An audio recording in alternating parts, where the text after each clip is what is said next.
بسم الله الرحمن الرحیم. هموطنان غیور،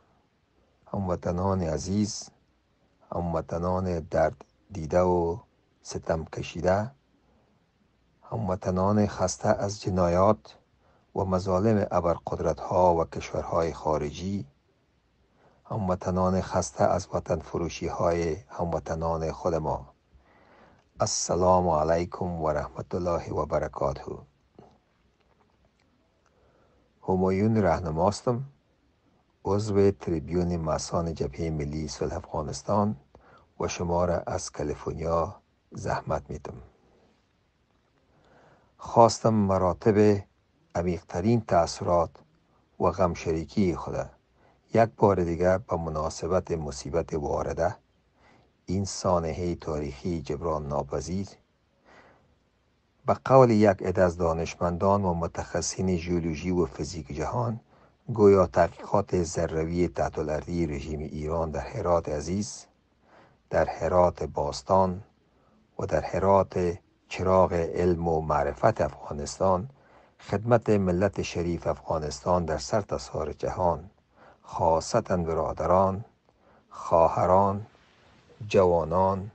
نوجوانان و اطفال معصوم هرات عزیز ابراز داشته، روان قربانیان حادثه را قرین رحمت الهی خواسته و برای بازماندگان شکیبایی مسئلت می دارم. جبهه ملی صلح افغانستان به منظور وحدت سرتاسری ملت غیور و سلحشور افغانستان که از مردم برای مردم و توسط مردم ایجاد گردیده به پا خواسته تا در قدم اول تثبیت هویت ملی از دست رفته ملت شریف افغانستان را در سطح بین المللی از آدرس ملت واحد افغان نموده و این آرزوی ملت افغانستان را توسط گفتمان‌های بین المللی با ملل متحد، جوامع بین المللی، اتحادیه اروپا، کنگره امریکا و کنفرانس کشورهای اسلامی که جبهه ملی صلح افغانستان این شرایط را تا حد امکان مهیا نموده تحقق می بخشد. جبهه ملی صلح افغانستان وظایف بشردوستانه و ملت دوستانه خویش را به مثابه عضو نهادهای غیر انتفاعی ARA یعنی Afghan Relief Alliance و IOC International Orphan Care که توسط شخصیت ملیگرا جناب محمد قاسم ترین عضو تریبیون ماسان جبهه ملی صلح افغانستان و نماینده ارشد جبهه ملی صلح افغانستان در این نهادهای غیر انتفاعی مدیریت می گردد به سم شما می رسانم.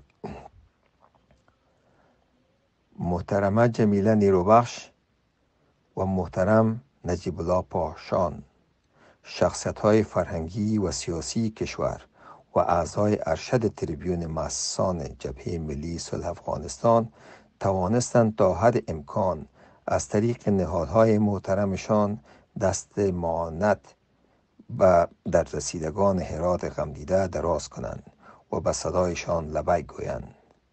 جبهه ملی صلح افغانستان با وجود همه اعضای تریبیون مؤسسان،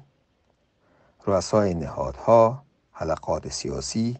اجتماعی، اقتصادی و تجارتی که در راه وحدت سرتاسری ملت افغانستان همگام گردیدند افتخار می کند.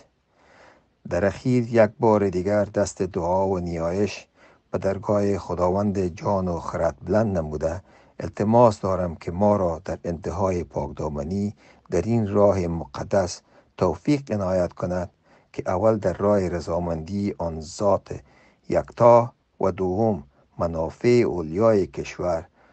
و ملت افغانستان از بذل مساعی دریغ نکنیم. آمین یا رب العالمین. از توجه شما سپاسمندم. یک بار دیگر همایون رهنما شما را از کالیفرنیا زحمت دادم. تشکر.